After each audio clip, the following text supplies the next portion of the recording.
Long travels பண்ணிட்டு வந்தீங்கன்னா பாதம் வீக்கம் வருதா, சொரந்து வீங்கிக்குதா, அல்லது காலை வரைக்கும் நல்லா இருக்கு, காலை கீழே ஊனி தூங்கி எந்திரிச்சு காலை கீழே ஊனி கொஞ்ச நேரத்திலே வீக்கம் வர ஆரம்பிச்சிருது.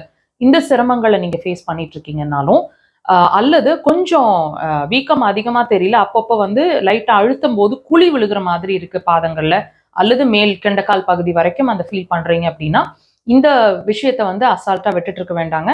கிட்னி வந்து பாதிச்சுட்டு இருக்கிறதுக்கான ஒரு அறிகுறியா இது உங்களுக்கு முன்னாடியே சொல்லிட்டு இருக்கு. நீங்க சிலருக்கு வந்து யூரியா கிரியேட்டின் காட்டலாம், காட்டாம கூட இருக்கலாம். பட் இப்ப இல்லைனாலும், இப்ப டெஸ்ட்ல உப்புச்சத்து காட்டலைனாலும் ஃபியூச்சர்ல எப்ப வேணாலும் காட்டும். தயவு செய்து அது வரைக்கும் நம்ம விட்டுட்டு இருக்க வேண்டாம். ட்ரீட்மெண்ட் அக்குபஞ்சர் வந்து நீங்க இதுக்காக உடனே ஸ்டார்ட் பண்ணீங்கன்னா உங்களோட கிட்னி எனர்ஜிஸ் எவ்வளவு வீக்கா இருந்தாலும் அதுல இருந்து நம்ம மேல கொண்டு வந்துட முடியும். இதை வந்து நீங்க எப்படி செக் பண்ணிக்கலாம் அப்படின்னா, சால்ட் டேஸ்ட்ல டிஃபரன்ஸ் இருக்குங்க. உப்பு கம்மி ஜாஸ்தி அல்லது உப்பு பிடிக்கிற மாதிரி இருக்கும், காதுல ஏதாவது சவுண்ட் கேட்டுட்டு இருக்கிற மாதிரி இரைச்சல் மாதிரி இருக்கும், அல்லது அடைச்ச மாதிரி இருக்கும்.